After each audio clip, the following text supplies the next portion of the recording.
Okay, so for number 10, we're going to eliminate the parameter, and they're giving us the trig identity. So I'm going to use that trig identity. So what I'm going to do is I'm going to solve for cosine, because that's what my trig identity has. It has cosines and sines. So I'm going to subtract 2 so that I get x minus 2 equals 3 cosine t. And then I'm going to divide both sides by 3. So now I have what cosine is equal to. Cosine is equal to x minus 2 divided by 3.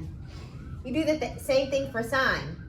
You're going to add 2 to both sides, so you have y plus 2, and then you're going to divide by 3. So this is what sine is equal to. So now that we know what cosine and sine are equal to, we can use the trig identity. All you do is square both the cosine and the sine, and you equal it to 1. So I'm going to square the cosine, and I'm going to square the sine. So that means cosine plus sine is equal to 1. This is your parametric equation.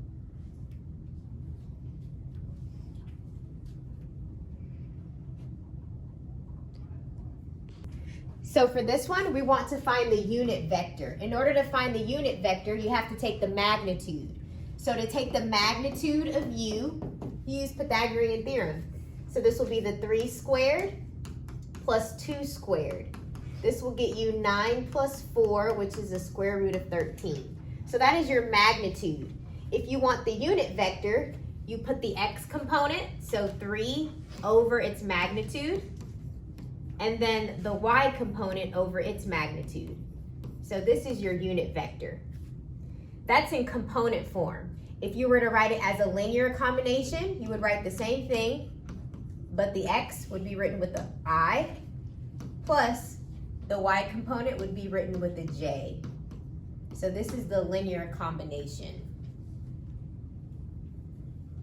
So for unit vectors, you just put the x and the y component in the numerator, and then you put the magnitude in the denominator.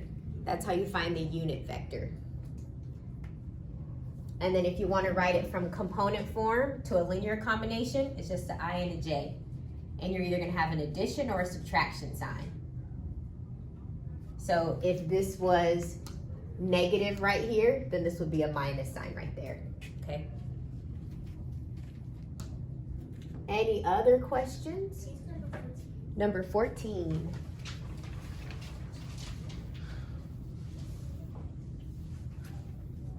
Rectangular form. So we're going to write this in it's a given in rectangular. We're going to write it in polar. So guys, whenever you have a squared, that means you write it twice.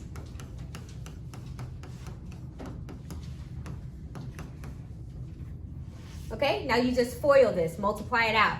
This will become x squared plus x plus x plus 1. Everything else can stay the same. Now, these are the formulas you have to remember. X squared plus y squared is r squared. And also x is equal to r cosine theta. So if you were to simplify this, x squared plus y squared, that's just r squared. Okay? The ones cancel. So you have nothing left on this side. I just put 0. And then x plus x is 2x. Now remember this formula right here. X can be replaced with r cosine theta. So from here you have to factor. So you're going to factor out r. They both have an r. So r will be on the outside, and you're left with r plus 2 cosine theta. Remember, whenever you factor, r times r will get you back the r squared, and r times this will get you back here, okay? You set this one equal to 0, and that's just a point. That's a radius of 0. That's just a point. This one, you set it equal to 0, and you solve. So move the 2 cosine to the other side. So this is r equals negative 2 cosine theta. And that's just an equation of a circle. So that's your equation. Okay, so we want to know the parameterization of the line that goes through these 2 points. This first point is called the initial point, and this second point is called the terminal point. You always do terminal minus the initial. You're basically finding the slope, the rate of change, the component, okay? So the change here, let me just sketch what this looks like. -4, 2 is about right here, and 6, 5 is about here. So we want to know what is this horizontal distance and what is the vertical distance to get to that point. So what I'm going to do is the terminal x value is 6, and you're going to subtract the initial x value, which is -4. That becomes 10. So that means this horizontal distance from here to here is 10. Okay, now let's find the y distance. You're going to do the terminal y value, which is 5, minus that initial y value, which is 2. So you get 3. That means that vertical distance between the 2 points is 3. Okay? So you can think about this in many ways. This is the component form, 10, 3. Component form shows the x distance, that horizontal distance, and the vertical distance. You can also think of this as slope, which would be 3/10. That would be the slope, okay? All right, so let's write the parametrization of the line. So the parametrization of the line, you're gonna have an x equation and a y equation. So for your x equation, first you write the initial x value, which is -4, and the slope for the horizontal direction. We said that was 10. So you have to add 10 to get to the next point. So that is your x equation. Thank you.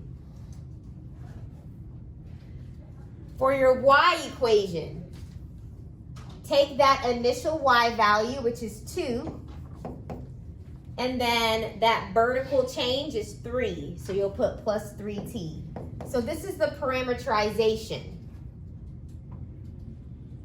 However, we're not done because the instructions told us, it says the equation should be in slope-intercept form. They want y equals mx plus b, okay? They don't want two equations, they just want that basic y equals mx plus b. So guys, we're gonna have to do some algebra. Okay, so this is the parametric lines, the parametric equations. They want it in y equals mx plus b form. So we need to eliminate the parameter. So guys, what I'm gonna do is solve for t. Let me move this over here so I have some space. So what I'm gonna do first is add 4 to both sides. So you get x plus 4 equals 10t. And the last thing you need to do to get t by itself is divide both sides by 10. So I'll divide this side by 10 and it cancels, divide this side by 10. So I found what t is equal to. So t is equal to, I'm just gonna split up this fraction. This is x over 10 plus 4 over 10. Now, of course, you can simplify that fraction, but I'm just gonna simplify at the very end, okay? So I'm gonna plug t into my y equation, okay? So look what I'm gonna do. I'm gonna erase this t, and in its spot, I'm gonna put what t is equal to. X over 10 plus 4 over 10. Now we're gonna simplify this. You're gonna distribute this 3 so that you have 2 plus 3x over 10. 3 times 4 is 12, so you get 12 over 10. We're almost done, guys. You just need to combine like terms. Let me highlight for you what you can combine. You can combine the 2 and you can combine the 12 over 10 because both of these numbers do not have x's. So they are like terms. How do you combine these two numbers? What would you need? Yes, a common denominator. So guys, notice the denominator right here is a 10. So that means this 2 needs a denominator of 10. So I'm going to put a denominator of 10 here. But whatever you do to the denominator, you must also do to the numerator.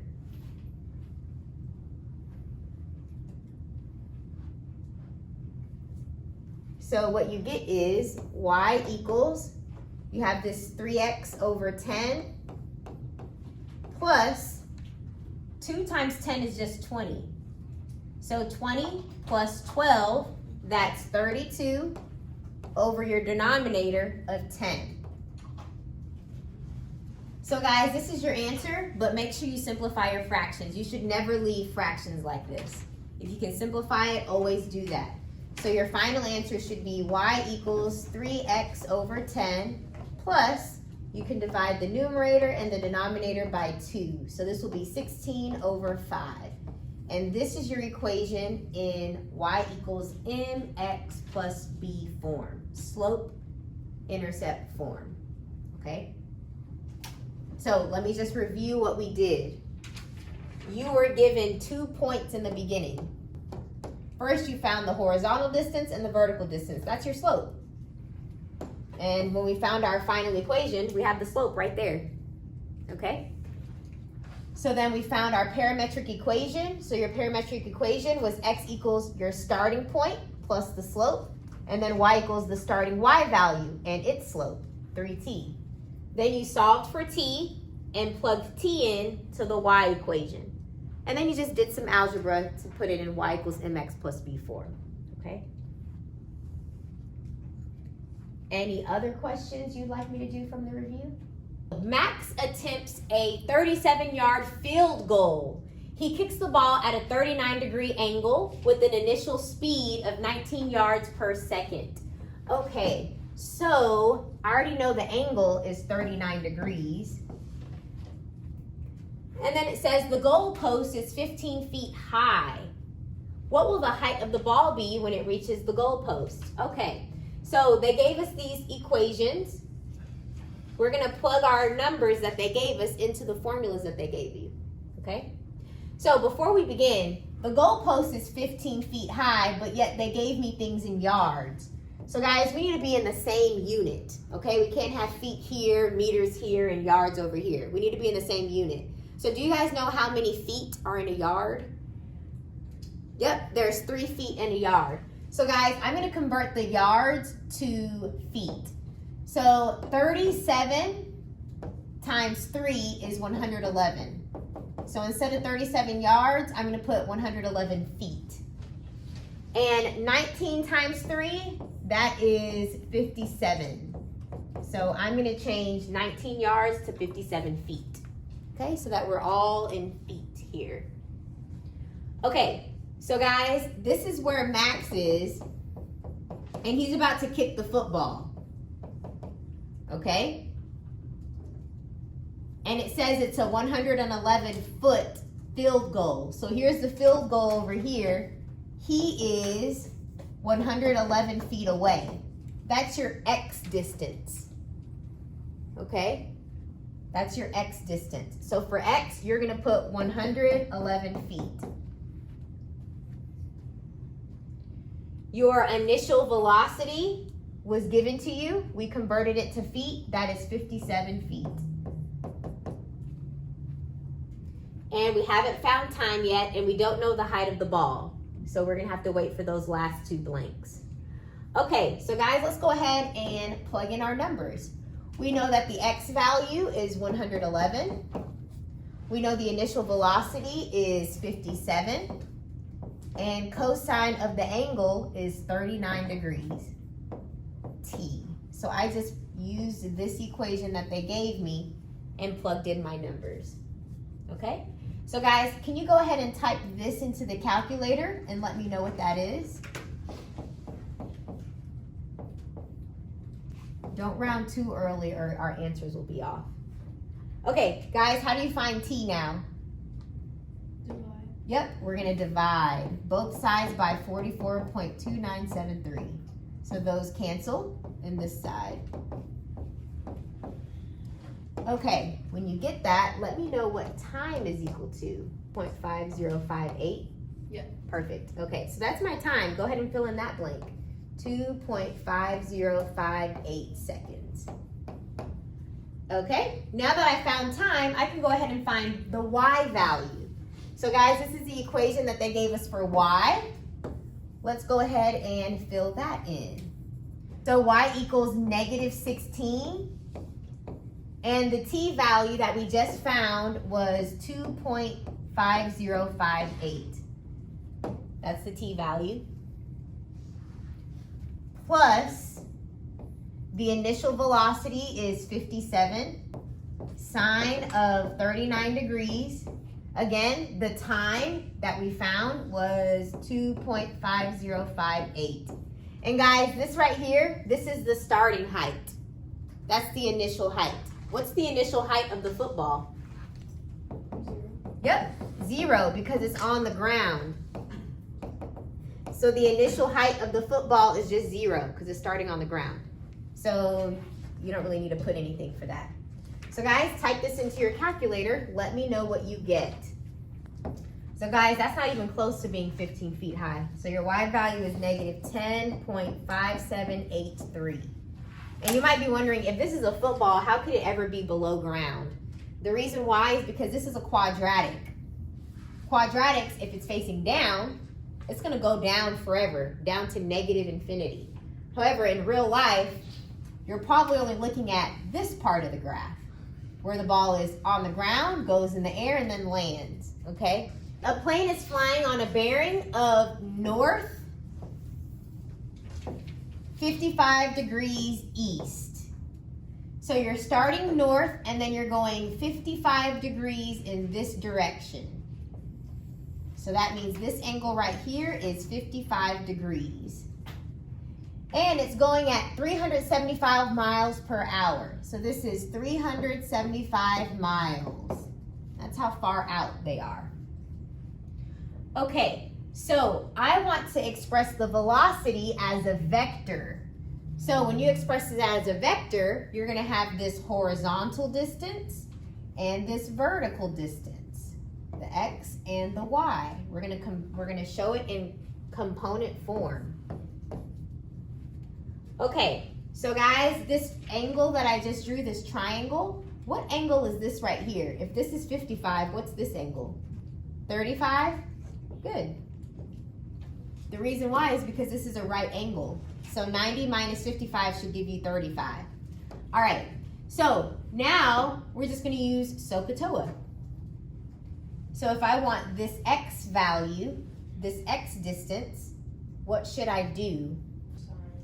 Sine 35 is equal to x over 3%. Perfect. This angle, cosine of 35, cosine is adjacent over hypotenuse. So I put x over 375. How do I find the y value? Sine 35 is equal to y over 3%. Exactly. Thank you, Anaya. So sine of the angle is opposite. So y over the hypotenuse, 375. Okay, so now you just solve for x. If I want x by itself, multiply both sides by 375. So that's the x value, 375 times cosine of 35 degrees. And if you want the y value, do the same thing. So y is equal to 375 sine of 35 degrees. So type those into the calculator to get the exact answer as a decimal. And round to 2 decimal places. Let me know what you guys get. Sure. So this is our answer when we plugged it into the calculator. Number 12.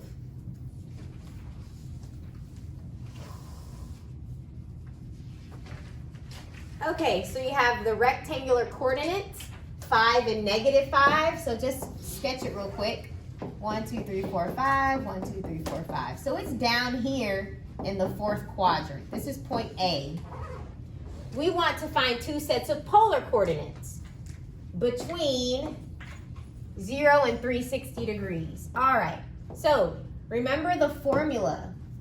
This is x and this is y. If I want to find polar coordinates, that means I need a radius and an angle, okay? So to find the radius, this is the formula. X squared plus y squared will give you the radius. So let's go ahead and find the radius. The radius is equal to 5 squared plus negative 5 squared. 5 squared is 25. Negative 5 squared is 25. So I get the square root of 50. That is my radius.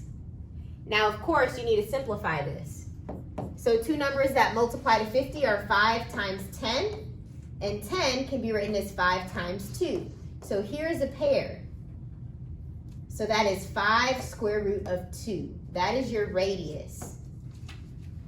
Okay, so I found the radius. Now I need to find the angle. The formula to find the angle is tangent inverse of the y value, which is negative 5, over the x value, which is positive 5. So if you type that into the answer, what do you get? I assume it'll say negative 45 degrees, but let me know what you get. Negative 45. Yep, okay. So that's right here. This is negative 45 degrees. However, it says that we want an angle between 0 and 360. We have to be between 0 and 360. Basically, we want to be on the unit circle, okay? So, guys, just do another lap and land in the same spot. What's a lap? How many degrees is a lap? 360. Yep, 360. So do negative 45 degrees plus 360, and that will give you the same angle, just positive. 315, perfect. Okay, so that means this point A as a polar coordinate is the radius that we found, and then the angle is 315 degrees. So that is one of your answers. They said that they want 2 answers.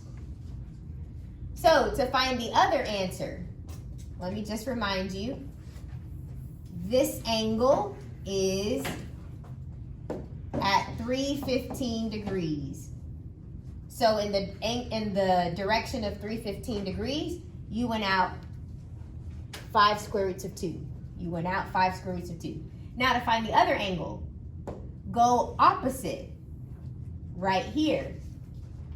So to go that way, this is back 180 degrees. So if you go all the way across 180 degrees, what is 315 minus 180 degrees?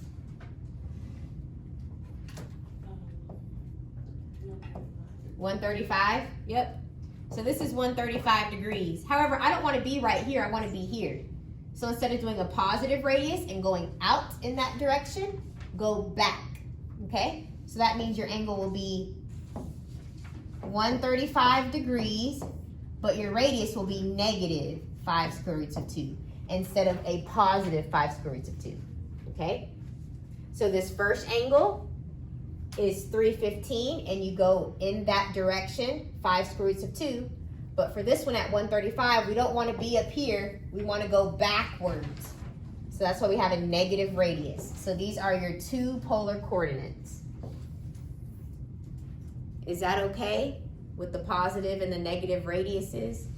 Okay. Any other questions?